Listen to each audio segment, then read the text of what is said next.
Now, I have 10 minutes. I wasn't sure I was going to get to this stage, but I can't help but say something about this whole coronavirus thing, if you want me to. Yes.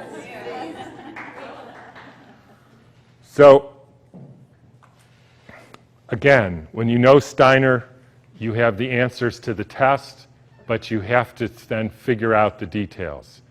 In 1918, after the biggest pandemic, the Spanish flu pandemic of 1918, Steiner was asked, what was this all about? And he said, well, viruses are simply excretions of a toxic cell. Viruses are pieces of DNA or RNA with a few other proteins. They bud out from the cell. They happen when the cell is poisoned.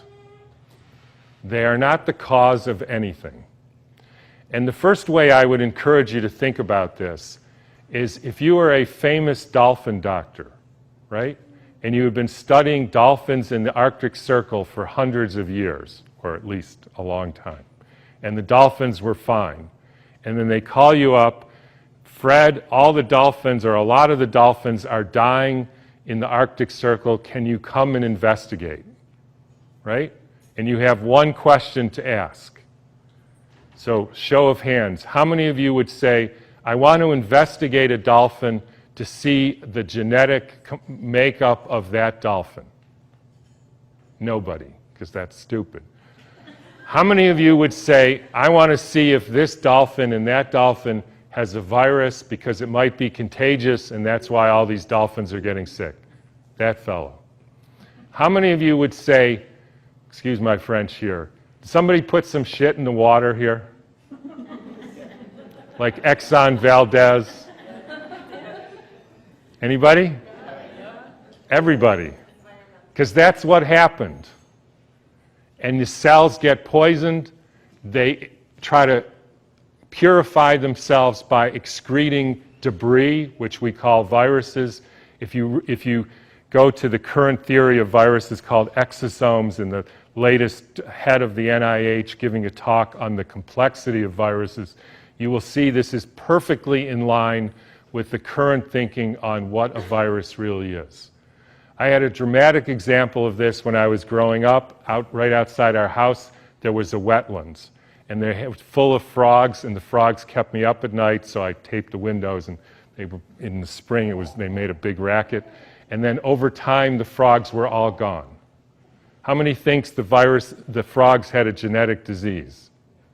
How many thinks the frogs had a virus?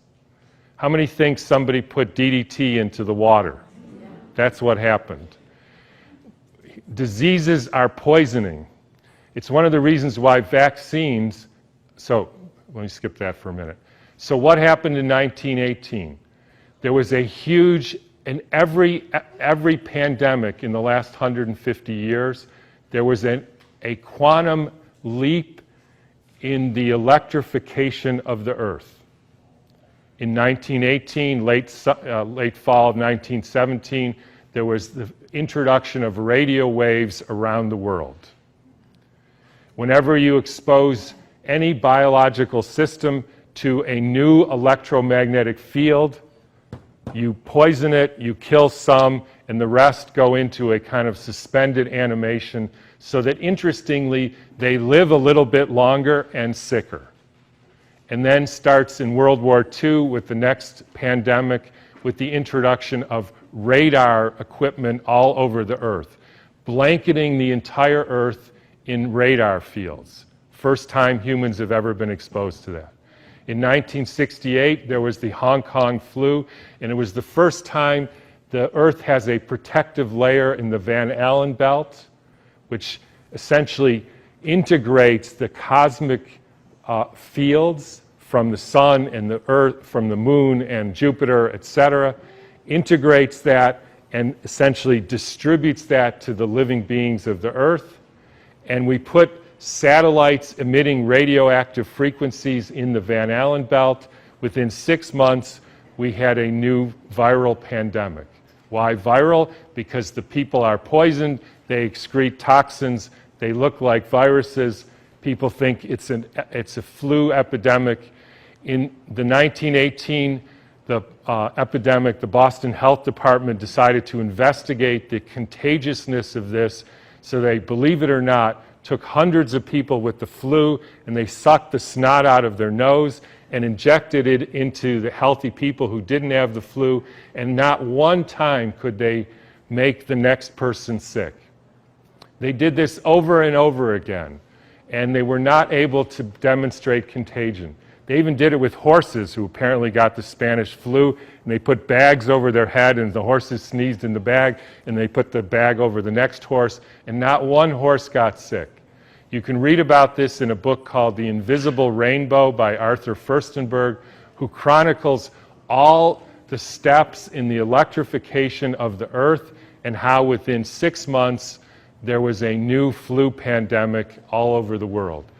And when you hear the normal explanations, how did it go from Kansas to South Africa in 2 weeks? So the entire world got the symptoms at the same time, in spite of the fact that the mode of transportation was horseback and boats, and there's no explanation for it. They just say, we don't know how that happened.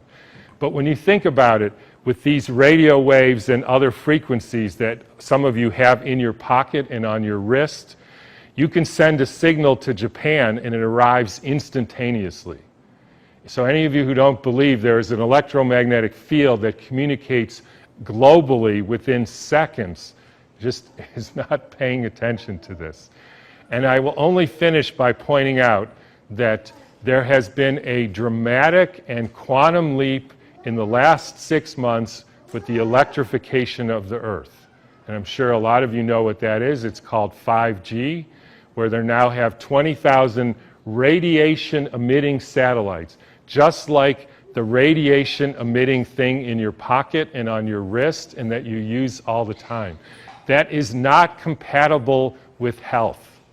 I'm sorry to say it, it's not compatible with health. That is a water destructuring device.